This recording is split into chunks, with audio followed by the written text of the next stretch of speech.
Sejam todos bem-vindos a esse Conversas. Começo agradecendo, então, a nossa convidada de hoje, a Vivi. Eu estava aqui perguntando para ela se o certo era Vivi ou Vivi. Ela disse que atende pelos dois, porque eu estava falando errado, eu acho. Vivi, muito obrigada.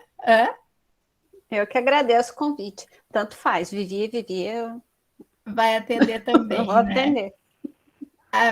A Vivi, então, é nossa orientanda no PPGL, né? Já está quase finalizando, né? Vivi está no teu último ano, sob orientação da professora Rosane, que está aqui conosco. Também ficamos bem felizes em tê-la aqui, Rosane.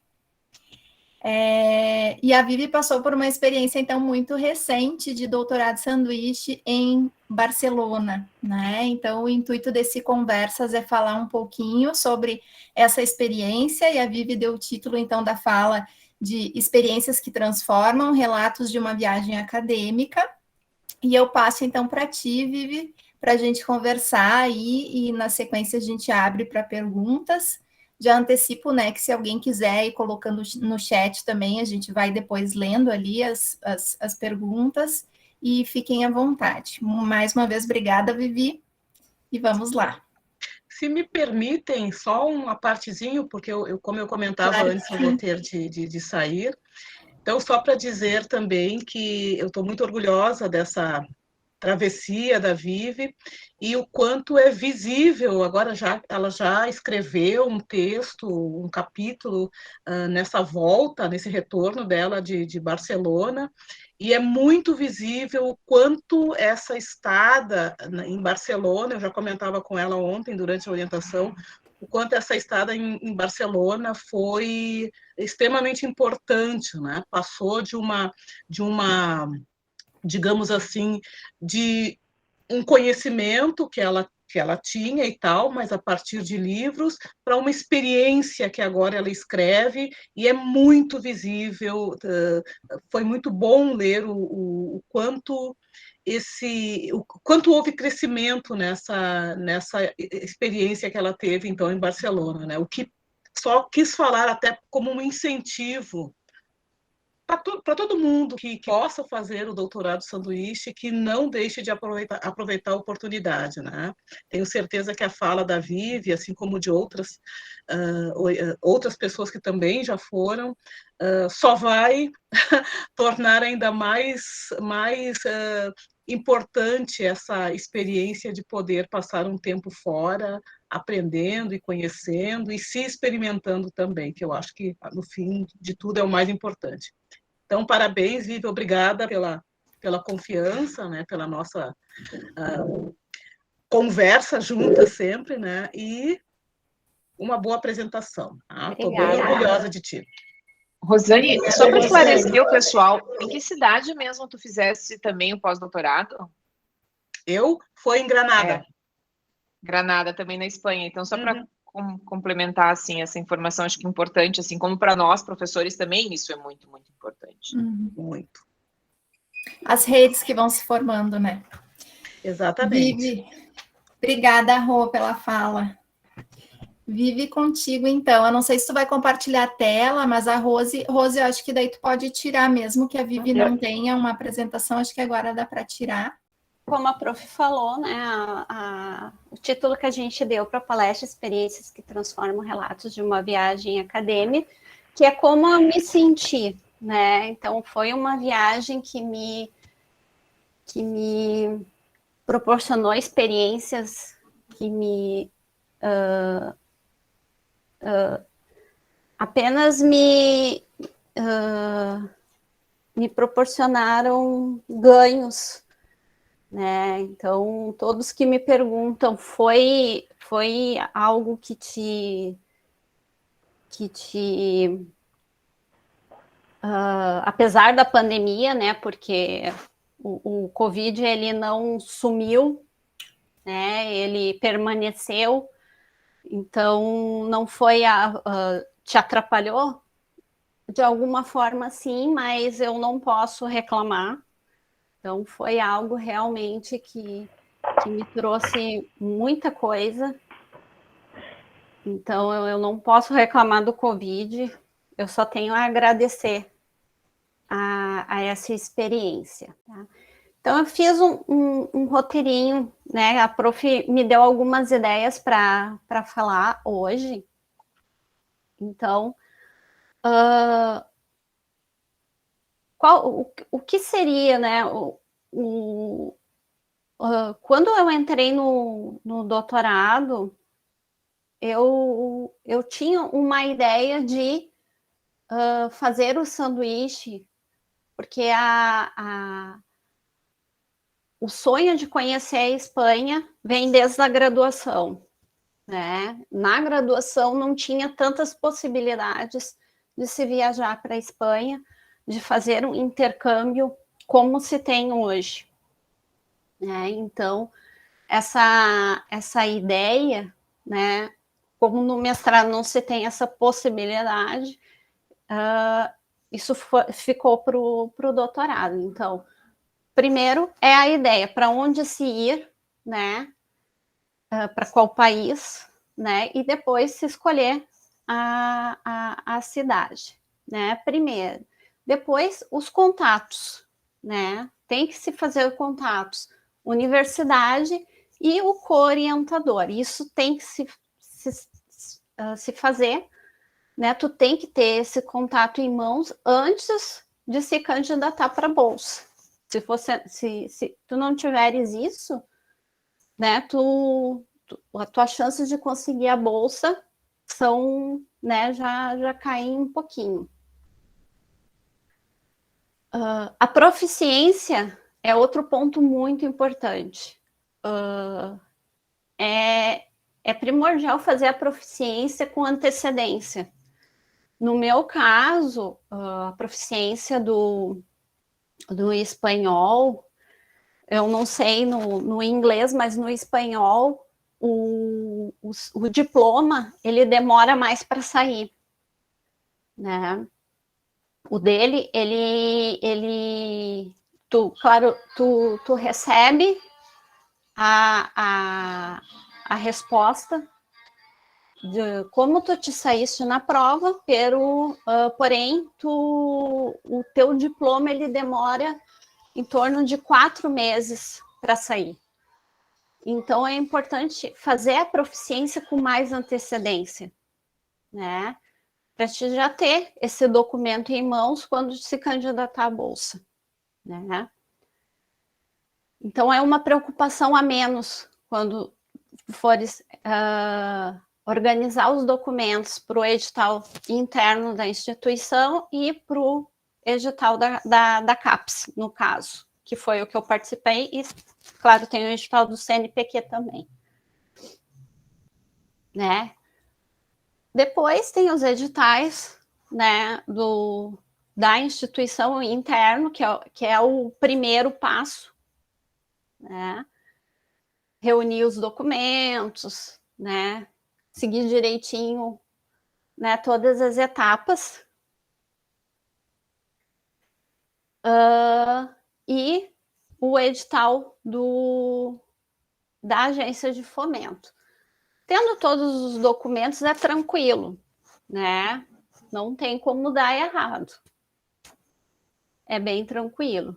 E, por último, a inscrição, no meu caso, no sistema da CAPES, que tem que ser feita com todo cuidado para não deixar nenhum detalhe escapar. É uma etapa que exige bastante cuidado e bastante atenção, porque é cheia de detalhezinho. Essa parte da inscrição no sistema da CAPES. Então, assim, todo o processo do sanduíche leva bastante tempo, leva meses. Desde quando a gente pensa o que a gente quer até o final do processo, que é a inscrição da CAPES. Então, é aquilo. Se tem o sonho de ir para algum lugar, tem que correr atrás. Porque é possível, né? Então, mas tu tem que te empenhar para isso, né? Não é impossível conseguir. A parte da viagem, eu penei um pouquinho, porque a Espanha tinha fechado as fronteiras para os brasileiros. E eles só abriram as fronteiras dia 23 de agosto. E a minha bolsa iniciava, né? Eu tinha permissão, no caso da minha bolsa, era do dia 1º de setembro até o dia 28 de fevereiro. Então, eu não sabia se a Espanha ia permitir, ou quando ia permitir a entrada dos brasileiros no país. Eu estava rezando para tudo quanto é santo para eles liberar logo. Então, eu estava...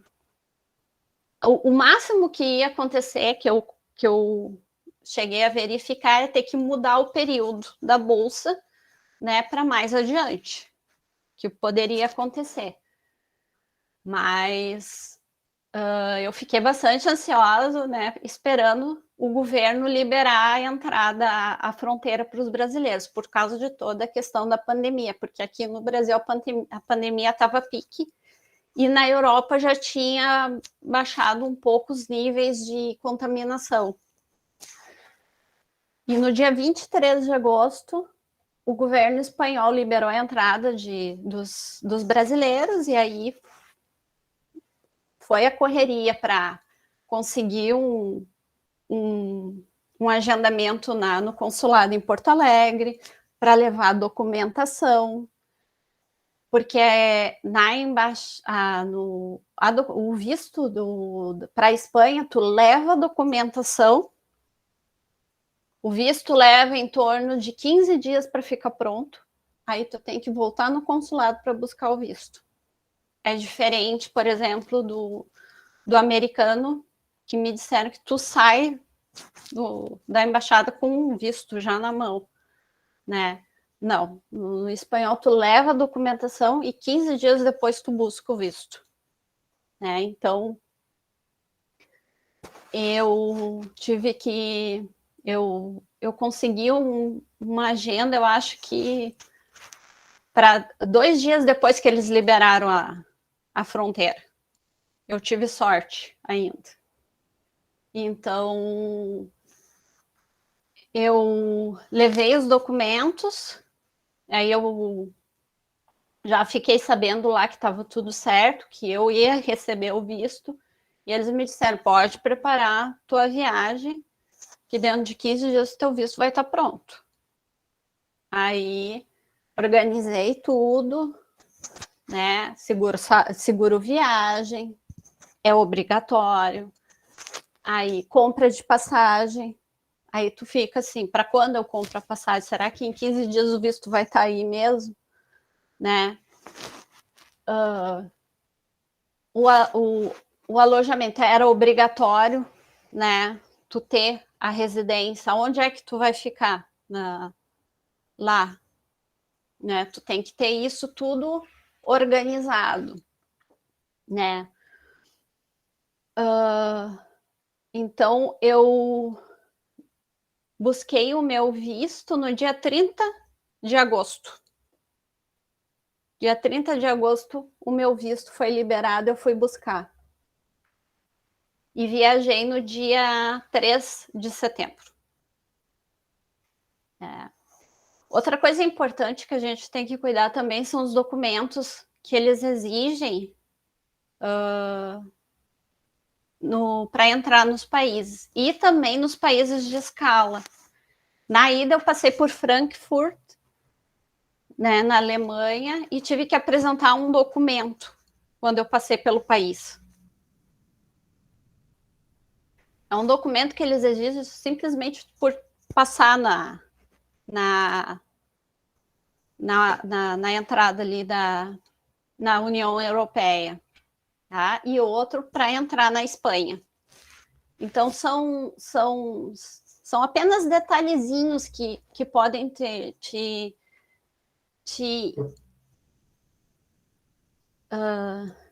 causar algum problema se tu não cuida. Então, por mais que tu faça apenas escala em um país, às vezes tem algum documento que tu tem que apresentar. Então, tem que verificar. Se tu tá organizando tudo, é bom verificar no site do aeroporto do país que às vezes lá eles já dão informações, tem que apresentar tal e tal documento. Às vezes não precisa, porque quando eu voltei, passei por Zurique não precisava nenhum documento.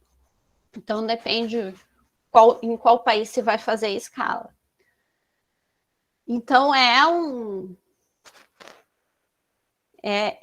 uma jornada bem longa para se chegar a um objetivo. É cansativo, com certeza, mas vale a pena. Vale a pena quando tu chega lá no destino final, a realização é tremenda. Foi cansativo, mas valeu a pena. Realmente foi, porque eu pensei que eu não fosse conseguir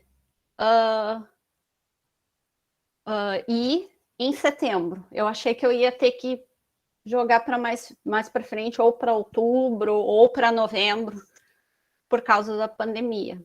Mas, graças a Deus, e como diz a minha mãe, como eu sofro por antecedência, eu não consigo esperar o resultado. Eu fico chorando antes do tempo, mas deu tudo certo. Né? Então, só algumas né, dicas para quem entrou no doutorado agora, né, e está pensando em fazer doutorado sanduíche. Pacadini que vai viajar, né, organizar o documento assim, né, levar numa pastinha separado na bolsa para ser prático para puxar no aeroporto, né, para não trancar fila. E isso também ajuda bastante. Colocar tudo dentro de uma pastinha separada também. Pode passar, prof, por favor, para outro slide. Isso aí, Cadina, anota tudo. Tá, então, que nem eu disse, eu fui para a Espanha, né? Esse país que eu sempre sonhei visitar, claro, eu só consegui visitar uma cidade. Eu fui para Barcelona. Então, a Barcelona é a província né, que nem a cidade de Barcelona é a província de Barcelona, que é um estado, né, é o estado dentro da Catalunha, porque a Espanha ela é dividida por comunidades autônomas, né? E cada comunidade autônoma tem sua própria cultura, tem sua língua, enfim, né? Tem suas peculiaridades. Então, o povo catalão é um povo orgulhoso de suas raízes, da sua cultura e da sua língua, que é o catalão, né? Que são considerados mais importantes que o espanhol. O povo catalão, ele considera a sua língua mais importante, né, que o espanhol. Tanto que em Barcelona, em todo lugar, placa de trânsito, tudo está em catalão. Não tem nada em espanhol. Tudo está em catalão. Eles têm muito orgulho nisso. Tanto que há pouco tempo eles tentaram se dividir da Espanha, né? Eles tentaram essa divisão. Então, eles não conseguiram, claro, eles continuam fazendo parte da Espanha. Isso mesmo, prof, é um bilinguismo bem forte. Tanto que nas escolas eles exigem que as aulas sejam dadas em catalão, não em espanhol. Isso é uma briga, quando eu saí de lá, estava uma briga muito grande por causa disso. Então, Então, isso tu vê em toda parte. É catalão para toda parte. Não tem nada em espanhol. Tá? O que se difere de outras comunidades autônomas. Porque nas outras comunidades autônomas, o espanhol é a língua padrão, né?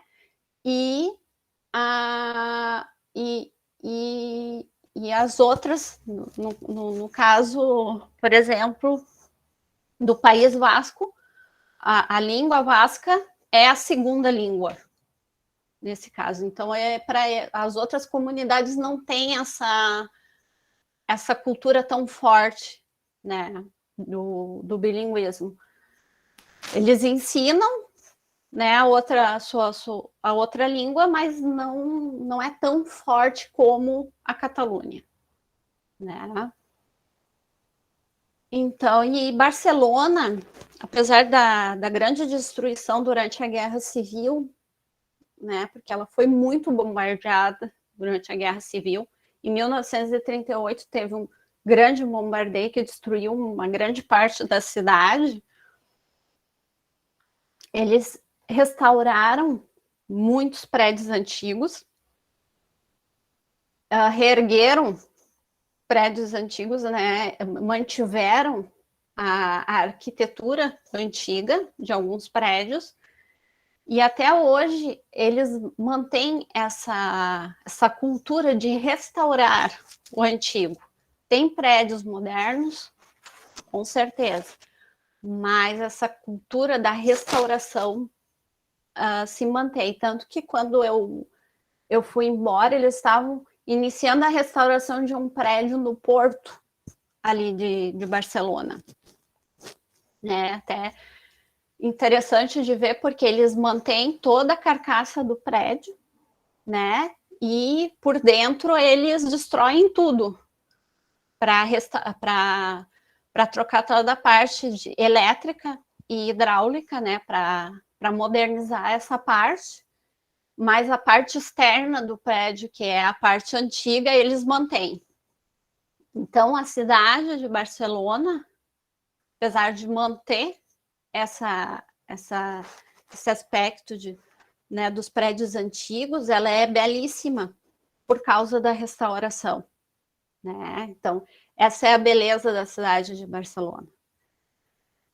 Né? Então, conhecer a cidade caminhando é muito mais interessante, justamente para te conhecer toda essa beleza dela. Né? A Espanha, país em si, ela possui muitos museus que contam a história do país.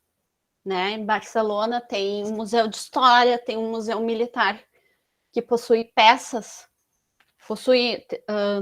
tem um navio dentro do museu militar, um navio enorme.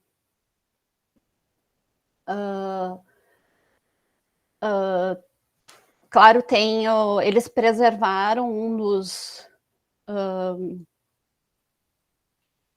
dos refúgios que eram usados durante a Guerra Civil, né, que é usado como museu e como uma mostra de como, né, esses refúgios eram usados durante a Guerra Civil.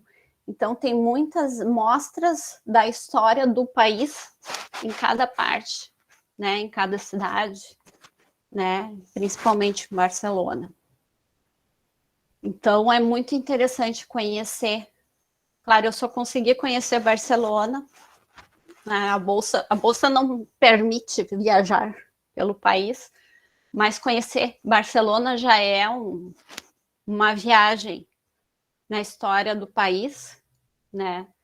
Já é um privilégio, né? Não tem o que reclamar, não tem reclamações disso. Então, aqui é só alguns pequenos pontos sobre a cidade, sobre o país. Pode passar para o próximo slide, por favor, prof.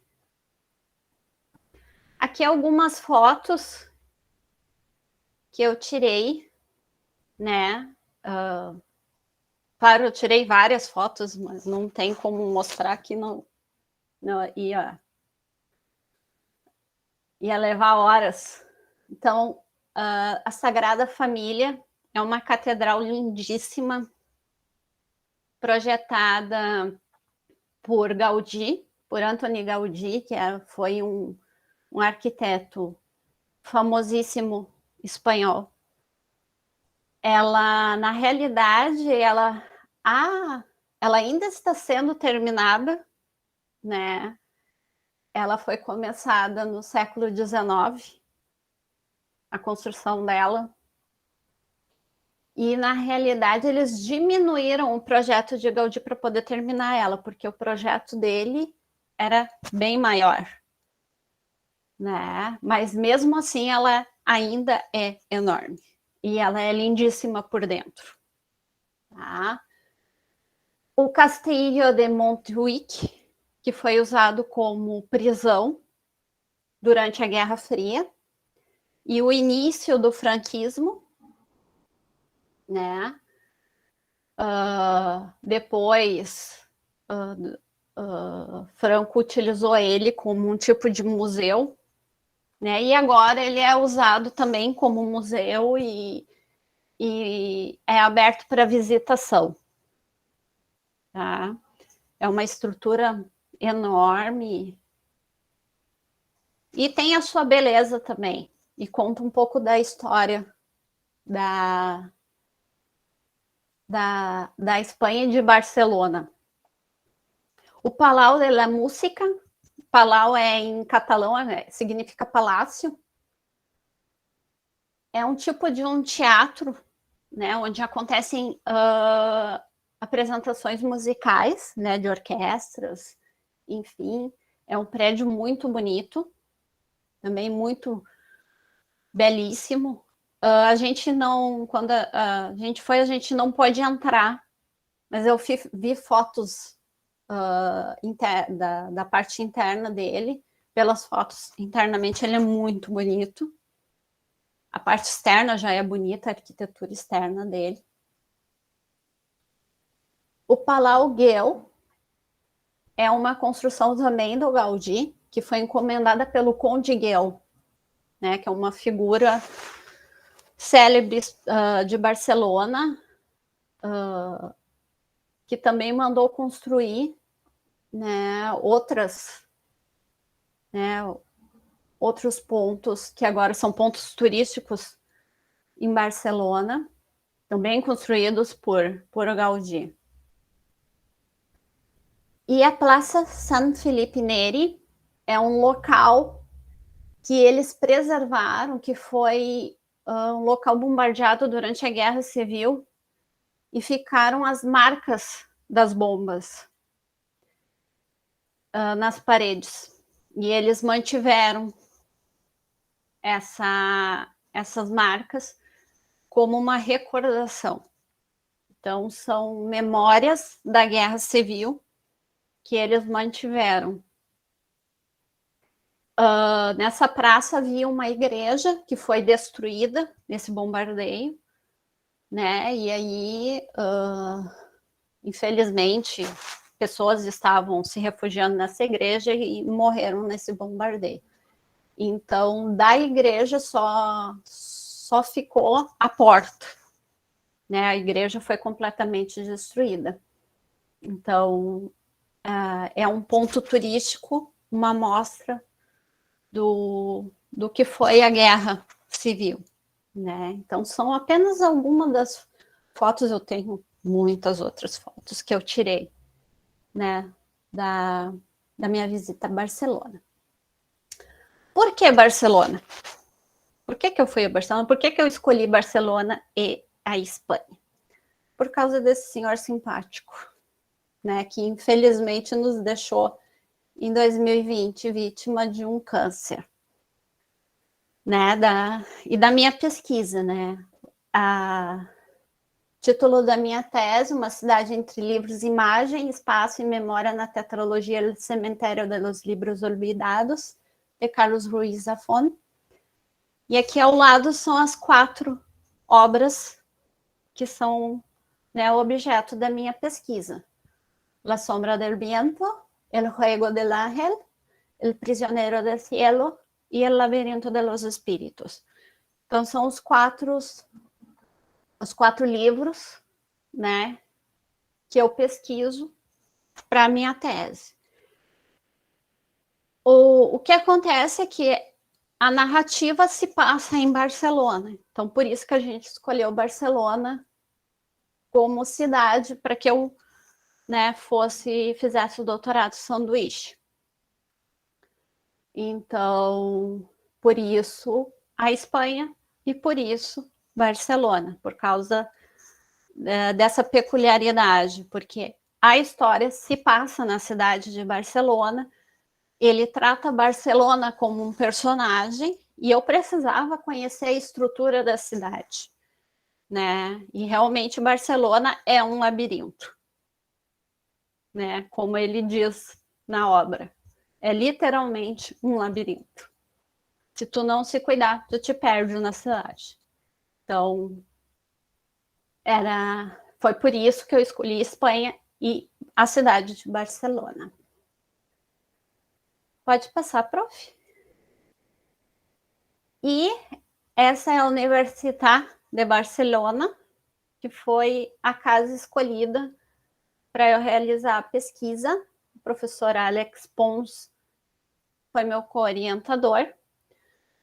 A pandemia atrapalhou um pouquinho, quase muito, porque a universidade havia cancelado todas as atividades extras, apenas as aulas estavam presenciais, atividades, palestras, congressos, reuniões estavam remotas, então apenas as aulas estavam acontecendo na universidade, mas eu pude utilizar a biblioteca à vontade, então eu pude fazer a minha pesquisa com toda a tranquilidade.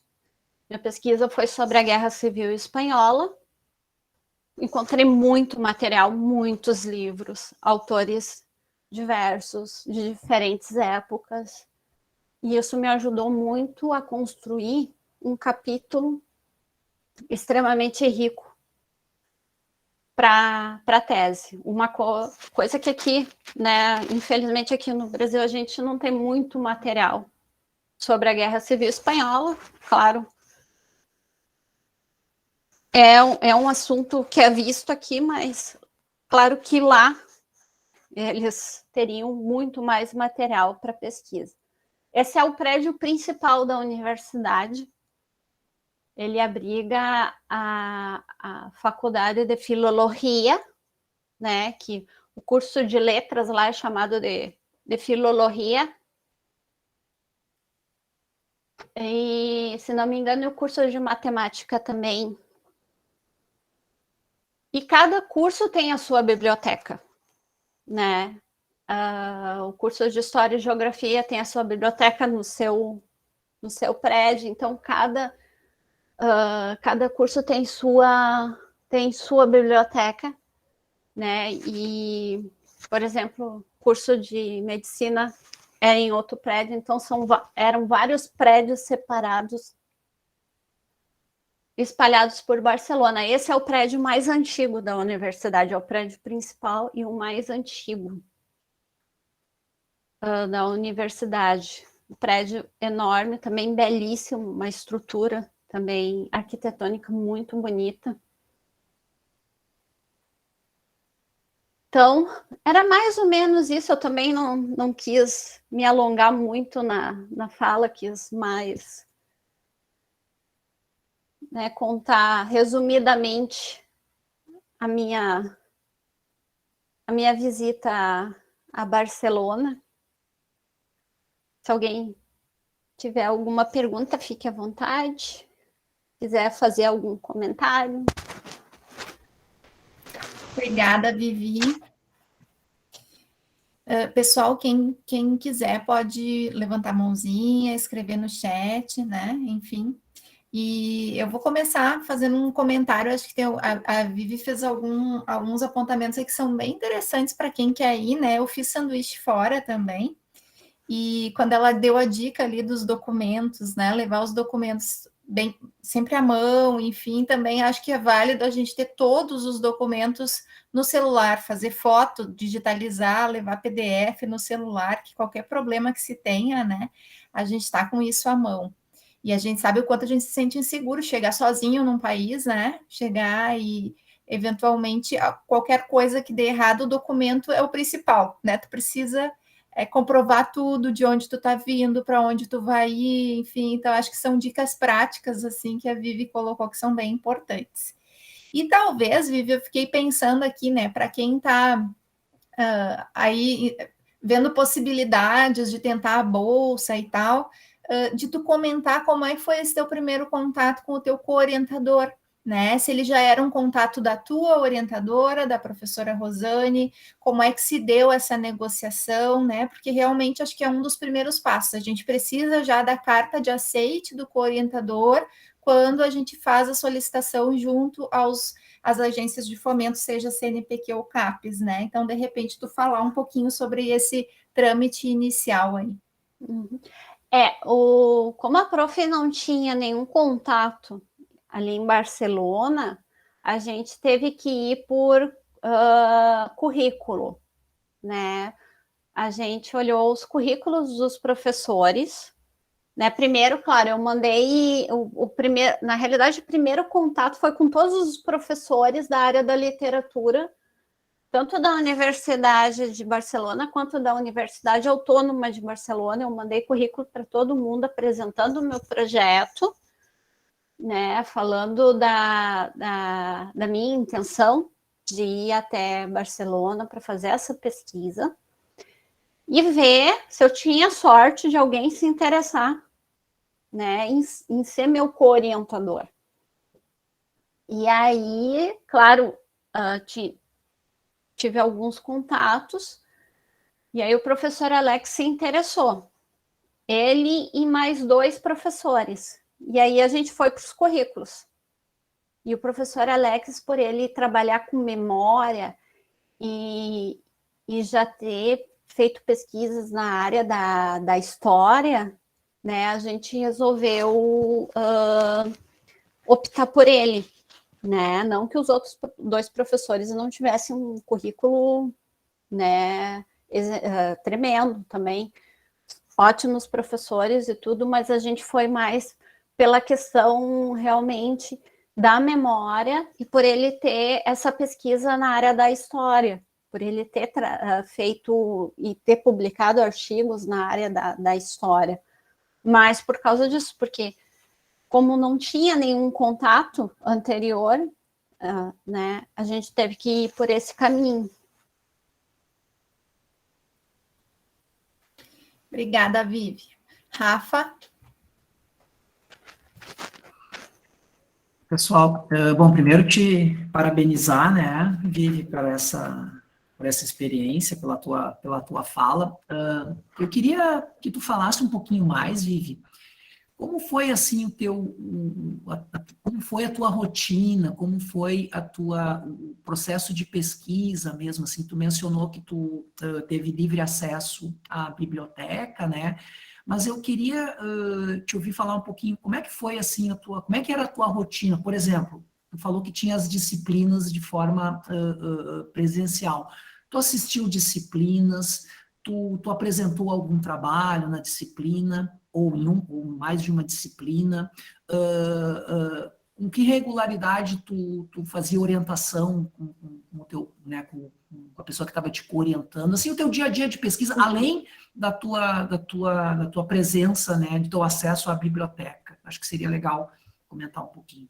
Uhum. Assim, ó, isso foi uma parte que eu senti um pouquinho, essa parte mais acadêmica, né? Eu tive um encontro presencial com ele e depois todas as minhas falas com ele foram por e-mail, né?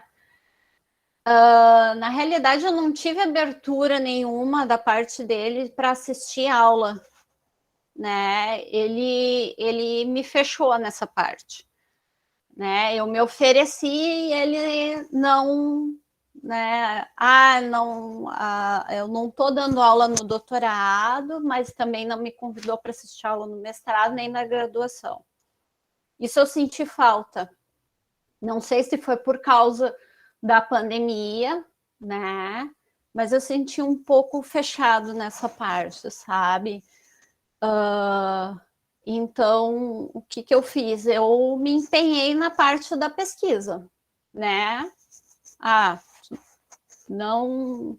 Porque, assim, ó, isso é uma coisa que a gente sente no catalão, em geral, eles são muito fechados.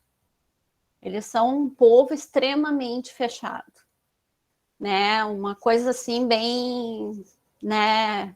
Bem distante, assim. Eu tentei me aproximar, tem possibilidade, né, de assistir uma aula ou de fazer alguma apresentação, daí eu não me deu abertura para nenhuma possibilidade nem outra, sabe? Então, tá, tudo bem.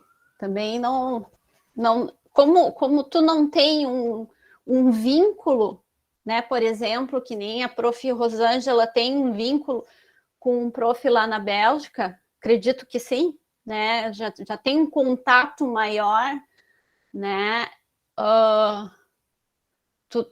Tu nunca falou com aquela pessoa. É a primeira vez que tu vê ela. Tu não sabe, nem sabia como é que ele era, né? Também isso eu conversei com a prof. Rosane, eu não quis também, né, ficar insistindo muito também. Perguntei duas. Não dá abertura, não vou insistir mais, sabe? Então, tanto que eu escrevi o capítulo e ainda escrevi um artigo, né? Deu tempo até para fazer um artigo. Então, e aí, né?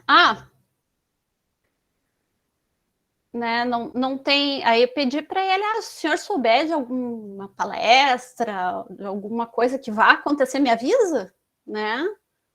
Que eu tô aqui para estudar, eu tô aqui para fazer, não tô aqui de turista. É claro que eu quero conhecer Barcelona, mas eu vim aqui para adquirir conhecimento. Mas isso eu me senti um pouco desamparada mesmo.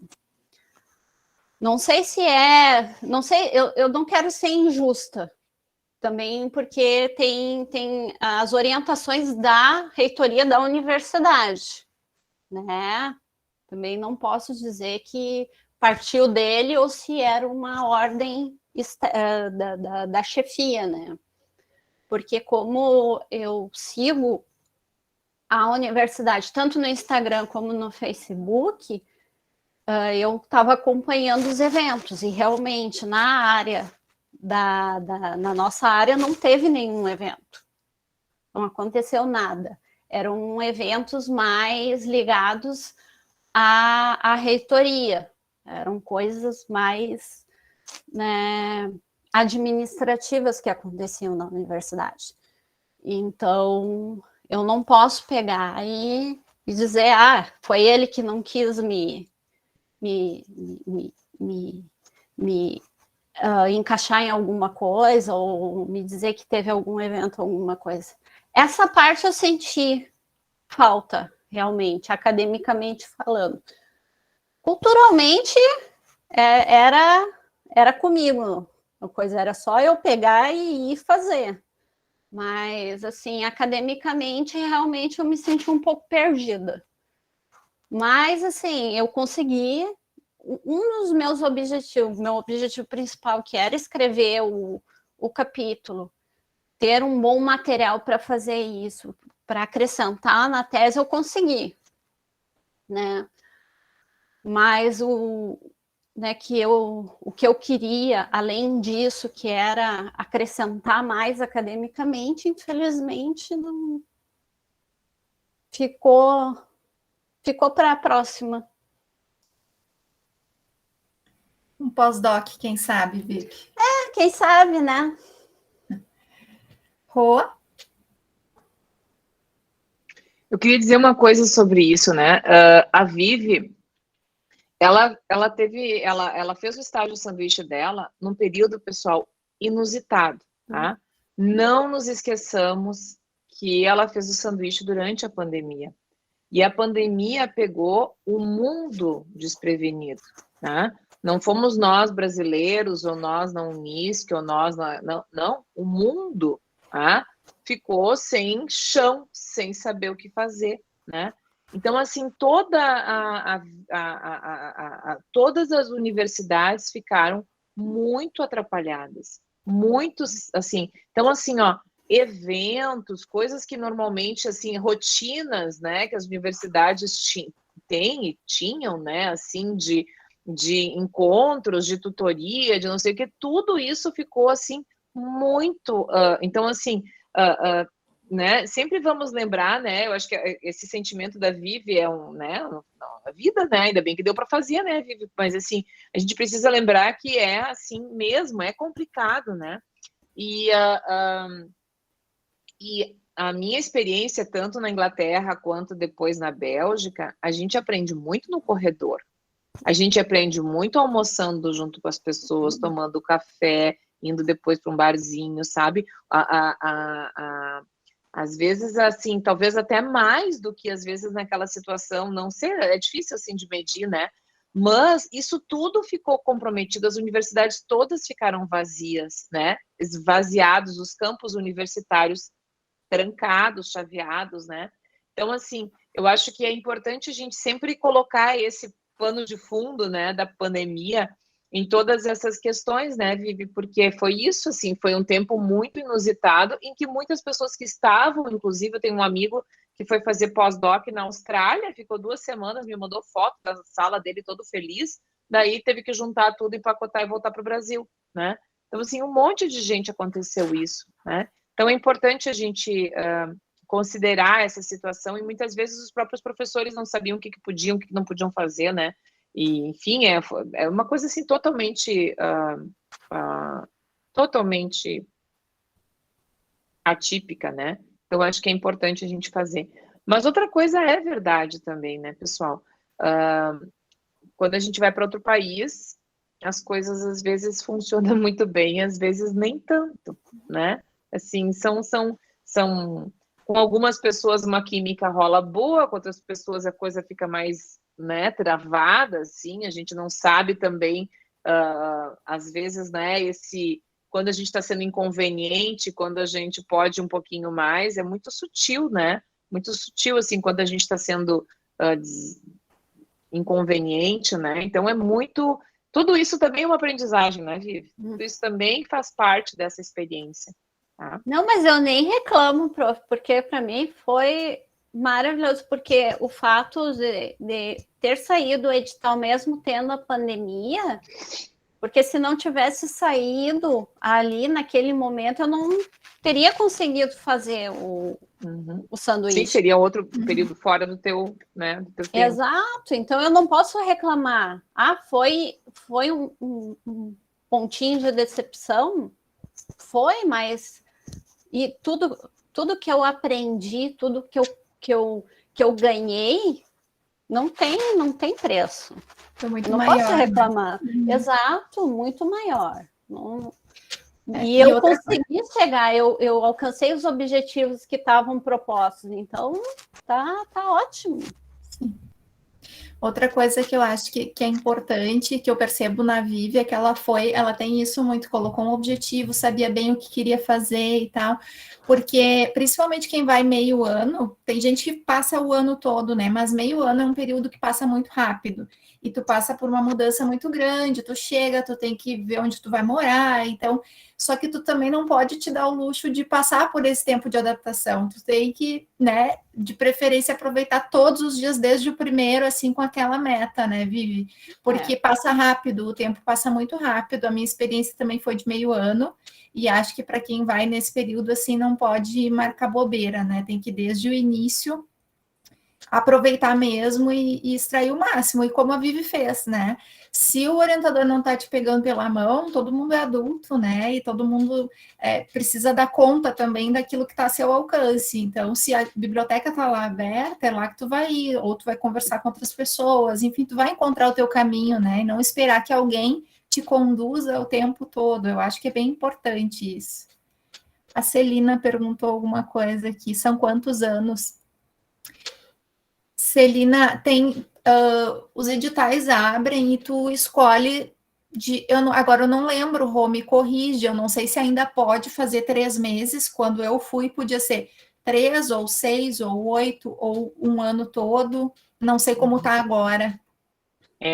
Assim, olha, Celina, cada ano a CAPES, ela lança um edital, né? Esse edital, ele é sempre para doutorado, não para mestrado. Tá? Não existe mestrado sanduíche, até onde eu conheço, pelo menos não na nossa área. Tá? Talvez em outras áreas, não vou falar que não exista, né? Mas assim que a gente conhece é no doutorado.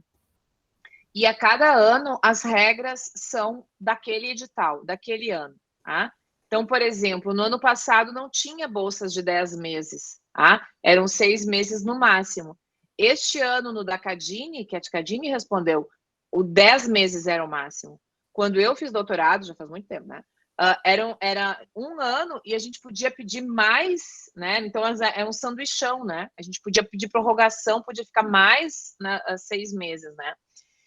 Mas enquanto a Vivi estava falando, né, e a Cris também, eu fui buscar esse livro aqui, do Siddhartha Ribeiro. Não sei se vocês conhecem, o Siddhartha Ribeiro é um pesquisador no Instituto do Cérebro da Universidade Federal do Rio Grande do Norte. E ele conta nesse livro, é muito divertido, porque ele foi fazer o doutorado dele nos Estados Unidos, e ele, assim, sabe, era uma coisa que ele queria muito, muito, muito, muito fazer. E daí ele disse que chegou lá, né, para fazer o doutorado, e ele não conseguia sair da cama, ele tinha sono, né? E aquela coisa, assim, não entendia, o inglês dele já era bonzinho, mas ele chegou lá e ele não entendia nada, e ele tinha sono, né?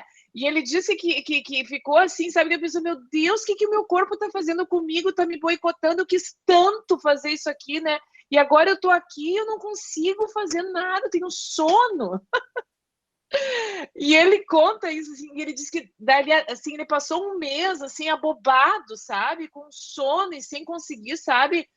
Fazer as coisas e se sentindo, assim, uma porcaria de uma pessoa, sabe? Que não era, que tinha feito tanto para estar lá e depois não estava dando conta, não estava sabendo aproveitar.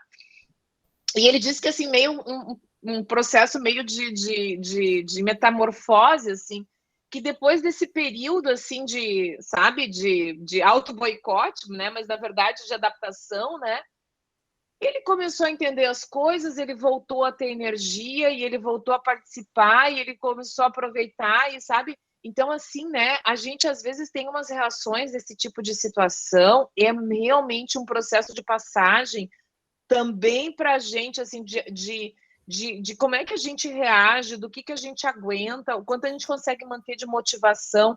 Eu me lembro de mim, né? Eu não sou chorona, tá? Não é que não sou que nem assim umas pessoas assim, manteiga derretida que logo começa a chorar. Eu sou bem durona. E eu me lembro assim de chorar no quarto, pensando o que eu vim fazer aqui, meu Deus do céu? Por que eu deixei tudo, a minha família, a minha casa, os meus amigos, a minha vida, né? Para vir aqui onde eu não conheço ninguém, onde eu não entendo as pessoas. Ai, como é que a gente começa a fazer amigo nesse lugar? Como é que a gente faz para alguém convidar a gente para tomar um pint, né? Depois do trabalho? O que a gente faz, né? Então, assim, é um processo muito interessante e inesperado, às vezes. Não é fácil, né? Porque tu tá num país, num lugar estranho, tu não conhece ninguém, tu não... porque ali eu fui para uma residência de estudantes, né? Eu tinha o meu próprio quarto, meu próprio banheiro, né? Porque eu não sou uma pessoa que gosta de dividir. Banheiro, não. Né? Então, Eu pesquisei residência com um quarto e um banheiro próprio. Então, e aí eu ia para o refeitório e sentava na mesinha lá, sozinha, quietinha, nos primeiros dias, e olhar para aquele mundaréu de gente sentando tudo junto e conversando, e pensar, Jesus, eu não sou uma pessoa que sai fazendo amizade assim, eu não sou a minha irmã, porque a minha irmã, desde pequena, ela chegava nos lugares e, oi, tudo bem? Tu tá bem? Meu nome é Juliana. Eu disse, eu não sou assim, né? Eu levei dias para começar a conversar, para começar a conversar, né? A conversar com as pessoas, a me enturmar. Então, é complicado. Se tu não é uma pessoa sociável, assim, né? Vai levar um tempo, né? Ainda mais num país estranho. Por mais que tu fale, né? Tu fale a língua, é diferente, né? Não, é diferente tu conhecer a língua e tu tá no país onde tem nativos. Não é a mesma coisa, né? Eles falam, é que nem um espanhol chegar no Brasil e querer falar português. A gente fala no ritmo normal e eles também falam no ritmo normal e tu não entende nada. Absolutamente nada. Porque eles falam muito rápido. A Fernanda está perguntando no chat, existe um limite de idade para o doutorado de sanduíche? Já procurei, mas não encontrei. Não, né, Rô? A Rô tem que me ajudar com as coisas Há anos burocráticas. atrás, pessoal, os editais, inclusive de bolsas de doutorado, tinham limite. 45 anos era. Pensa que horrível, né? Porque se tinha, na verdade, uma ideia de que só valia a pena investir em pessoas mais jovens. Bom, como hoje as pessoas vivem muito mais tempo, né? Esse tipo de critério, né? Assim, graças à militância das pessoas que mostraram quanto isso é inconveniente e inadequado, né? Então, não existe mais. Vivi, de repente, não sei se o pessoal às vezes fica constrangido de perguntar, mas eu vou te colocar isso até porque são informações abertas se o pessoal buscar lá no site da CAPES ou do CNPq, né? Porque às vezes as pessoas acham que é meio impossível de ir em função dos custos, né? Se tu pudesse falar um pouquinho assim, o que a CAPES paga a passagem, o seguro-saúde, o valor da mensalidade, se tu conseguiu te manter com esses valores lá, ou se tu teve que levar a grana tua também, acho que para quem está pensando, né, é uma coisa bem importante sempre. A CAPES, eles pagam te dão o dinheiro da passagem, o seguro, saúde, o dinheiro é pouco, mas eu fiz um cambalacho com o dinheiro da passagem. Eu consegui a passagem mais barata e paguei o seguro. Né? O dinheiro do seguro está defasado. O valor do seguro, para mim, está muito defasado. Se não me engano, é 90 euros. E o seguro, eu paguei, não vou lembrar agora, mas se não me engano, deu. Agora eu não vou lembrar. Eu teria que procurar, mas deu muito mais que isso. Para 180 dias, porque tu faz o seguro. Claro, tu faz o seguro além dos 180, né? Porque 180 é o período da bolsa. Tu tem que fazer o seguro contando desde o dia que tu sai, né, daqui, até o dia que tu volta. Então, dá além de 180 dias. Né? Então, isso é um valor considerável. Então, eu tive que fazer todo um jogo, né, para conseguir pagar o seguro também. Né, para não precisar pegar dinheiro emprestado com a família. Mas daí eu fiz um jogo aqui, um jogo ali, consegui pagar. Eles pagam a passagem, é o seguro saúde ou seguro viagem, né? Eles chamam. Eles dão auxílio instalação, que é 1.300 euros. Isso, né, para o país que vai, daí depende para onde se vai, né? Daí tem uma tabelinha ali que eles... a passagem, Rosi, é 950 euros, se não me engano, que eu ganhei. 950 euros, eu acho. Não me engano, se não me falha a memória. E 1.300 euros por mês. A única coisa que eu achei, né, que não foi justo comigo, é que eles me pagavam em reais. Eles não me pagavam em euros, né? E aí, como o euro estava muito alto, quando eu passava o dinheiro para minha conta, eu abri uma conta no C6, que daí tu consegue fazer a transferência do dinheiro por um precinho mais camarada, né? As taxas mais baixas. Porque uma coisa que eles me informaram é que quem tem 6 meses de bolsa não ganha o cartão, né? Então, eles me pagavam em reais e eu tinha que transferir o dinheiro, fazer a conversão e transferir o dinheiro. E aí, nessa brincadeira, eu acaba perdendo dinheiro, né? Mas não passei fome, né? Consegui pagar a residência. A residência me saiu por 920 euros e me sobrava em torno de 300 euros. Né? Às vezes, dependendo da cotação do mês, um pouquinho menos. Mas era tranquilo para sair e fazer um turismo final de semana, que era quando eu me juntava com um grupinho para conhecer a cidade. Né? Era tranquilo para passar o mês, assim, não fiquei sem dinheiro. Eu tive que pagar para voltar, tive que fazer o teste do Covid, foi 100 euros, então eu tive que deixar um dinheirinho para voltar, para fazer esse exame, era obrigatório, senão eles não deixavam entrar no Brasil. Né? Eu tive que fazer o PCR, daí foi 100 euros. Mas, assim, foi tranquilo. Se tu te organiza, assim, se tu te controla nos gastos, ali é bem tranquilo. Porque Barcelona e Madrid são consideradas as cidades mais caras da Espanha. Questão de custo de vida. Até porque são cidades turísticas. Então, mais por causa disso também. Mas foi bem tranquilo. Até dá para dizer que está um pouquinho defasado. Eu não sei há quanto tempo. Quando em 2018, eu olhei essa tabela, estavam os mesmos valores. Então, mas é tranquilo.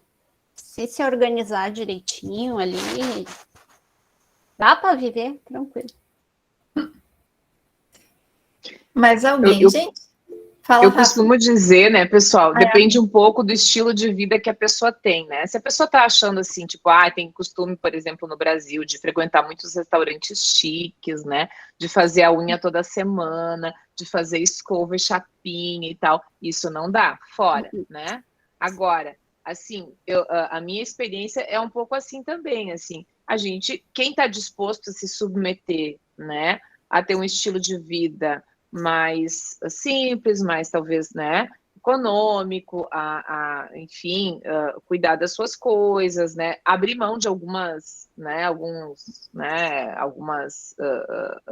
regalias, né, porque algumas coisas que no Brasil são consideradas bastante acessíveis, né, podem ser acessíveis talvez para a gente, por exemplo, fazer a unha, né, não tá fora, assim, é caríssimo, né? Então, assim, mas também ninguém morre se não fizer a unha, né? Convenhamos, tanto faz, né? Então, assim, são muitas coisas, assim, que dependem um pouco do quanto a pessoa é flexível para se dar, né? Se dispor, né? E pensar também no que tu tá ganhando com aquela experiência. Eu acho que essa é a grande coisa, o quanto se ganha com essa experiência, né? Claro que tem, né, muitos coisas que se precisa abrir mão, mas tem muitos ganhos dessa experiência, muitas coisas que a gente pode ver de graça também, né? Por exemplo, a Sagrada Família, né, é um negócio assim, tu pode ficar lá o dia inteiro e tu não enxerga, não para de olhar e não para de achar assim aquele negócio, a coisa mais linda do mundo, né? Então, eu acho que esse é um dos ganhos, por exemplo, né? As coisas que a gente tem oportunidade.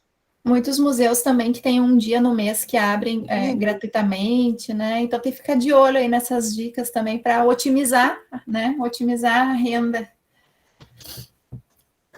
Bruxelas, Gente, mais quartas-feiras alguém? da tarde fica aberto. Mais alguém para fazer perguntas?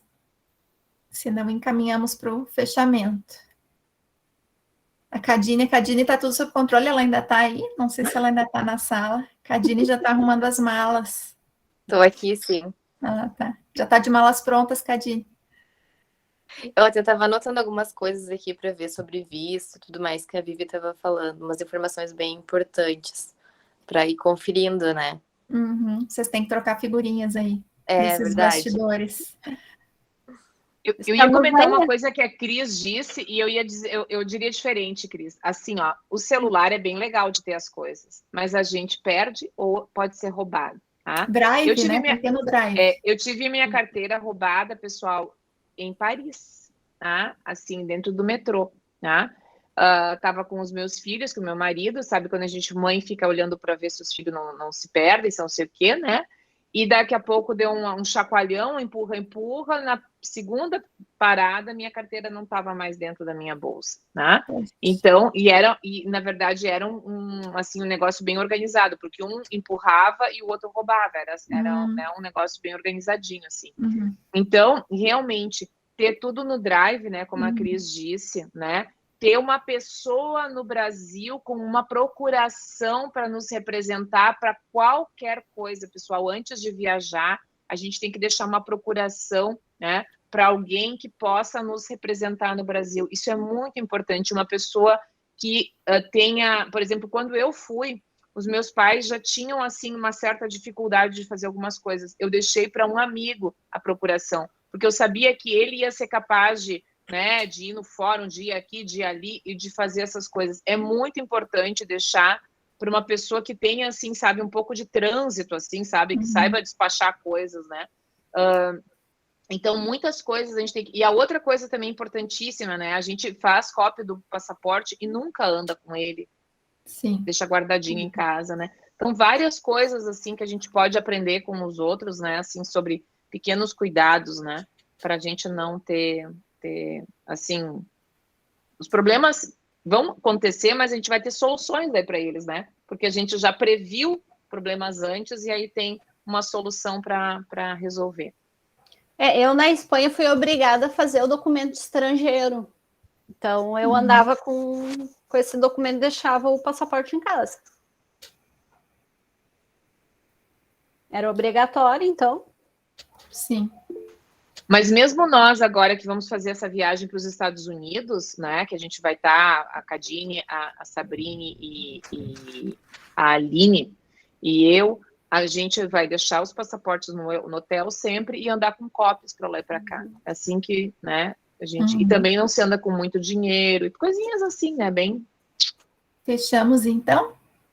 Vivi, muito obrigada. Parabéns, né, pela tua experiência, pela tua coragem. A gente já falou aqui mais de uma vez, né? Tu também foi num período extremamente complexo, então teve mais... Aí precisou, né, digamos assim, se planejar muito mais, se organizar mais e coragem mesmo, né? Porque era um momento de muita incerteza para todo mundo. Que bom que tu conseguiu ir e acho que a experiência é isso, né? Tu botar na balança e com certeza os prós vão ser muito maiores e tu vai levar isso para a tua vida, já está colhendo os frutos, a tua tese já tem outra cara, né? Então, com certeza foi extremamente válido. Parabéns aí para ti. Obrigada por compartilhar conosco, né? E obrigada a todos que participaram. Pessoal, a colega Rose botou ali no chat, tá? Um link para vocês registrarem a presença. E depois a gente vai estar enviando, né, os atestados de participação para ti também, Vivi. E nos vemos no próximo mês, então, no Conversas. obrigada, pessoal. Até a próxima. Até. Obrigada. Bom fim Uma de semana pa- para todo mundo. Uma parte da turma se vê comigo daqui a meia hora, tá? Nada de mês que Então vem. nada de mês que vem. Nada de mês que vem.